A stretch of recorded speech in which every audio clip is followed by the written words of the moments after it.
Hi, welcome to a new episode of Engineering Rebuilt. Do you think you know a lot about construction? Maybe we can provide a fresh perspective.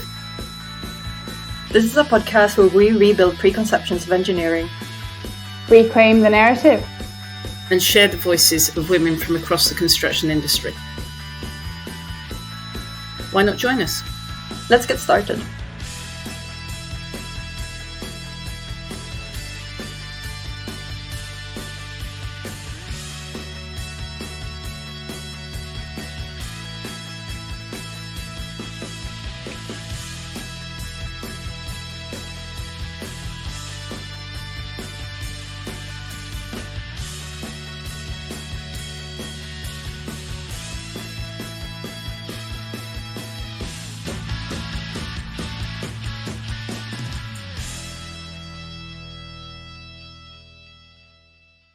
And it's interesting because when you look at all of the research that's been done on how diversity impacts teams, diverse teams make better decisions 87% of the time. They make faster decisions. So if you've got a diverse team, if your board of directors, for example, is diverse, then you can make better strategic decisions faster. Your operational teams would work faster and more efficiently if they were diverse. I mean, the figures are out there. There's been lots of research done on this. Diverse means you make more money, you make it faster, you make quicker decisions, you're operationally more efficient. Well, I'm sorry, but what kind of idiot doesn't then want to be diverse? I come back to this example in my head a lot, but women are something like 50% more likely to have a serious injury in a car accident because they use dummies in car accident testing that are based on male bodies. And I don't think anybody's done that on purpose. But what you've done is you've taken what seemed like the best individuals for a job at the time, and you've put them together thinking that these best individuals will make the best team. But because there's no diversity in there, because you're only getting one type of person in there, you only get a solution that works for one type of person. And so picking the best individuals doesn't give you the best team. And with the sorts of decisions that we're making in the construction industry for how this country will work, how other countries will work, really major infrastructure projects like HS2 and Crossrail and like the future of how our entire societies are going to work in the future, we need to be designing and building things that are fit for purpose for everybody. And we can't just be picking the best individuals for those projects and thinking that they're going to make the best teams. We need to be understanding what are the skill sets and what are the perspectives that we need in this situation to be able to deliver the best possible products. I'm a huge advocate of reverse mentoring. I've helped set up like pilot schemes within our business, and I've reverse mentored senior leaders in our industry, and it's that like planting the seed and sparking the conversation and just helping them understand what's going on, because they're not told these things, I guess, because they don't naturally go and talk to these kinds of people on site, or that's not the conversation you wouldn't open up and have this brutally honest conversation with your CEO, for instance, when they're down on a site visit. So they don't get to hear these things unless you create that safe environment to have an honest conversation. I'm a big fan of reverse mentoring, and I think it will help, like for me, in the next 5 years, and how we get to that 20-30%. I think culture will play a really, really big role in helping us get there. So creating and changing the culture into something that people are attracted to something that they, it's a place where they want to work rather than a place where they want to leave.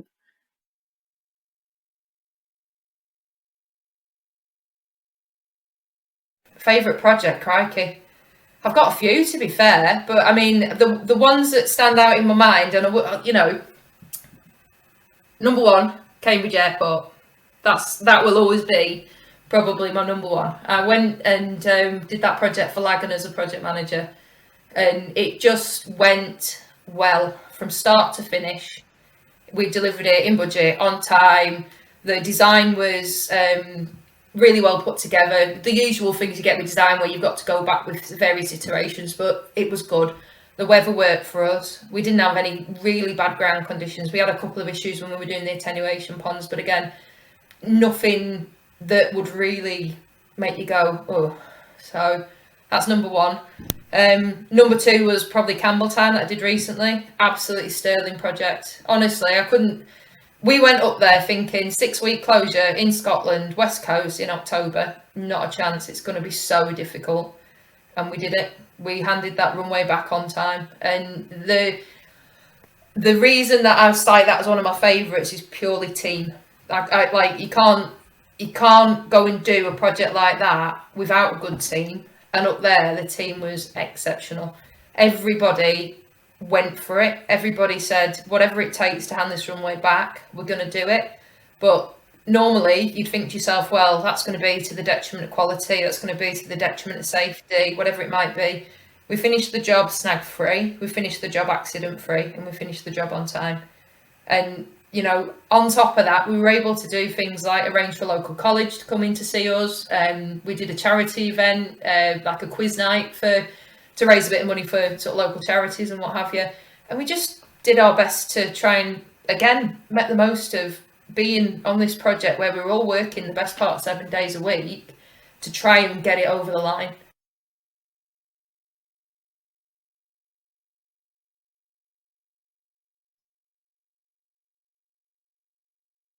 I think for me, and this is like, this is kind of now my job in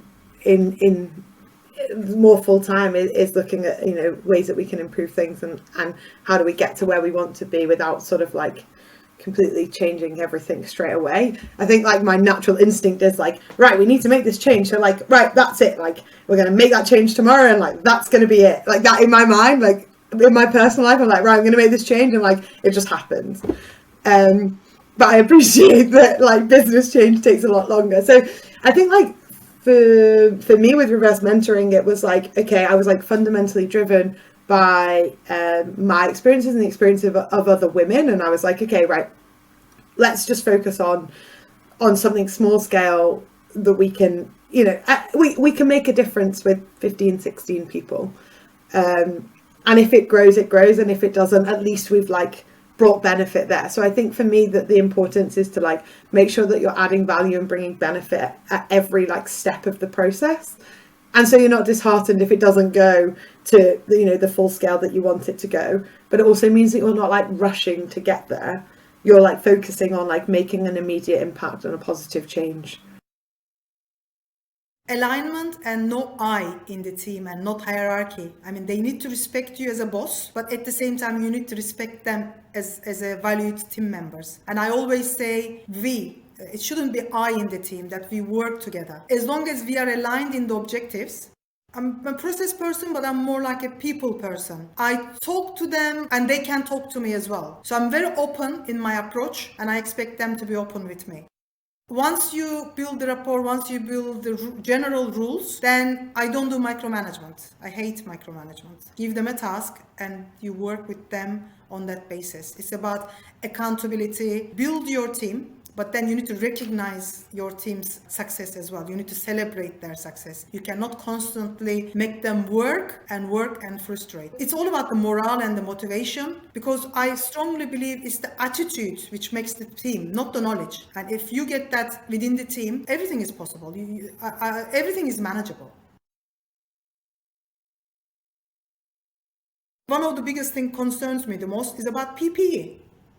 I'm a professional engineer. I expect to have a proper PPE. I'm not saying it happens on every site, but certain sites you really struggle to get your right shoe size. I mean, I'm a size 4. Oh my God. I have the smallest feet. It's, yeah. I feel sorry for you. How many months do you wait to get your PPE, for example?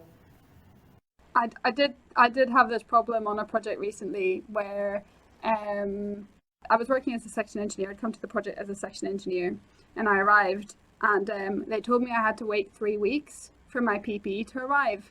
When men's PPE would arrive next day or the day after that, because they didn't stock ready-made women's PPE with the right company logos, so they had to make them for me. And it's like, what do you do in those 3 weeks? Like, people are paying me to be on site doing a site-based role, and to do that I need my PPE. So how it's just not set up to work properly. I don't know if anyone's had this experience, but PPE I wore. I've got size 11 feet. It doesn't bother me. You're lucky. For me, I got size 5. I struggle. I got a big hair and head. I struggle with the helmet as well. And then, head size, hair size, absolutely, every day. But feet size, it's the only bit of me that's male. I mean, like curves, all that kind of stuff, absolutely not going to work with any of the PPE. But the harnesses as well. I mean, if you've got to go down a manhole and they're like, oh yeah, we'll put a harness on you. I'm like, yeah, that really is working for me, boys. Yeah. It's there's definitely a lot of work to be done, not just in standard PPE, but in like the safety and recovery kit and stuff like that. And the way I see it is, if you got female managers, directors, leaders in the organization, they can push the supply chain, they can push the recruitment, they can push the organization to make the meaningful changes rather than artificial changes because the industry is asking for. And for me, the benchmark is when you see female PPEs as a stock item, that's the day for a revolution in the industry. My advice is that honesty wins out even when it hurts. It is vital to be honest with your colleagues, honest with your line managers, honest with people who are clients, because your honesty might open a door for somebody else to start a conversation. By saying, I am a survivor of domestic abuse and some horrendous experiences, but I am here and I am still kicking. And if you open your mind and your honesty to people around you, there are some really great, kind people out there. That's my advice. Be honest, be open. It's tough, but it's easier than bottling it. What I would like to see is more women site managers and more women project managers. When I first started 20 years ago, I heard stories of such and such engineer that used to run this contract and she was really good, and it was all like there was a woman and she was an engineer, and it was shocking. And now you do meet female engineers and female project managers, but you don't see many at all. And I think that to me, if you want a really good team, a high performing team, you need that diversity in it. So, but women do have certain organisational capabilities that they may be stronger at, and when I've seen female site managers, they tend to run a tight ship, and I just like to see more of that. And then I went to the site a few weeks ago, so there was me and 2 directors that we're all women, and we went up, and apparently one of the men on site was like, these 3 women visited my site, and the emphasis was on the fact that we were women. I would like it if in 5 years there were that many women visiting these sites that they wouldn't even think to comment on that, because it would just be so natural for them to have met that many women out on site that it wouldn't be unusual. Do you have any final bits of advice or anything you'd like our listeners to know about? I just really glad that you're giving people an opportunity to talk about their journeys. I think it's so easy because there's so few of us. In my own experience, so few other women I've met in my career, or I have seen many more in the last 10 years, which is really lovely. But I only know my view of it and my own experience, and you guys giving me the opportunity to hear about other people. And I've had so much great feedback from me opening up as well. You guys really helped me get back to that engagement and realizing that talking about it is the most important thing. That's the change I can do in my sphere, is talk about it, even if sometimes it's a bit excruciating. So it sounds a bit facetious, but I'd like to not be talking about diversity anymore. That would be the great place to get to, in that actually we've got to a normal position where it's not a topic. because throughout my career I've been asked, what's it like being a woman engineer? Not what's it like being an engineer. What's it like being a woman engineer?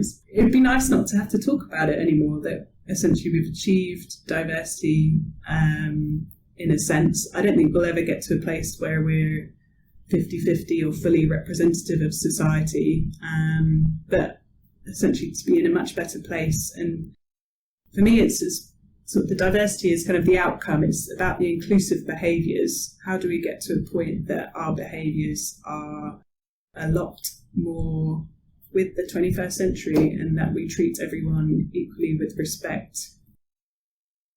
I think really the next 5 years, I want to see reuse and refurbishment being the first thing that clients go for. You know, rather than, we've got this building, right, how long to demolish it, right, how long to build this? We just don't need to do that. There is so much you can do with an existing building. Even if you wanted to add 10 stories on top of it, okay, it's not possible for everything. There are so many opportunities. You could thread new columns through it and put a whole new foundation system in. I mean, depends how far you want to go. The mentality of the industry has to change, and it needs to be refurbishment as, obviously. And of course, there are situations where demolition is going to be more appropriate. But no, I think, especially in our cities, we have to make that change, because the climate crisis is only going one way at the moment. And we have a duty to make that change. And we have a duty to tell our clients how to make that change. We've launched a new initiative at work at Colas for returners, people that maybe had a career break for a couple of years. And, it is difficult considering that return to work. So much has changed in that time that you've had the child, and you go back into the workplace, and things have changed at work, and everything's changed at home, and your priorities are really different, and you've got a different perspective and things. So I'm really interested in this project that's been rolled out, which is to encourage people that have had at least a couple of years out. We can recruit them in a different way. There's advertising that goes into specific places. The interview process is slightly different for people that have had a career break, and interviews focus on different aspects, such as what's your thoughts on this, what's your experience on this, rather than have you done this recently. And then when they're taken on, they have 6 months where they're assigned a mentor and they're given extra support, just to kind of make that return to work a bit more straightforward and provide the support to just ease that transition, because it would be so daunting to go back into work after having that sustained period of time off for whatever reason. It's been a really interesting project, and I'll be really pleased to see that rolled out and how successful that's going to be. A particularly interesting question, given that you work in work winning and bid writing and things like that, because that always seems to be where people really have a finger on the pulse of the construction industry, because you see all the latest things that customers are coming through and asking for, and behaviours that are being looked for and that people are interested in a combination of those two experiences. Where do you think, or how do you think the industry might look different in 5 years' time? Yeah, it's a privilege really of what we do, that we get to see all of that exciting stuff that's happening, and we have to be at the forefront, and we have to be pushing the boundaries really, and actually setting the strategy quite often for, we need to move in this direction, we need to get this certification, we need to think about this more. I mean, carbon is way up there. Obviously, it's become so important, hasn't it? And I'm so excited to see what happens. We've been asked so many questions recently, having to set stretching targets, and as we're getting close to 2030 and 2040 and the targets that are being set, going to have to see a lot of these things come into reality, going to have to set a massive step change as to what we're doing as an industry, how we're specifying materials, how we're operating. I think things are changing, and I'd like to think, if I think from the personal sort of book perspective, that more women will come into the industry, that we will continue to see diversity move in. And I'd like to see, young people seeing this as a really exciting career, and not just, young girls, but boys as well, because, even they sometimes don't know the options that are available to them. I think also I'd really like to see more refurbishment of old buildings. I think we've got a lot of wasted capacity everywhere, and everyone talks about housing shortages and everything else, but You just look around at all the empty buildings we've got, and I know brownfield sites can be difficult to deal with. I dealt with one not so long ago, and it was huge, but you know, you might have to decontaminate land and deal with all the other issues, but why are we wasting, you know, opportunities that we have? And when we're talking about the environment and how important that is, why are we just ripping stuff down and then building it again when we can actually reuse and reutilise and, you know, make really, really good things out of what we've already got? So yeah, that's what I'd like to sort of see happen, and what I think is starting to happen. Maybe not as quick as I'd like it, but you know, that's where I'd like to see it.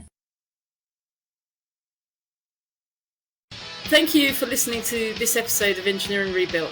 We hope you enjoyed being part of the conversation. Please join us next time to hear more diverse stories from people who are reclaiming their narrative to rebuild engineering.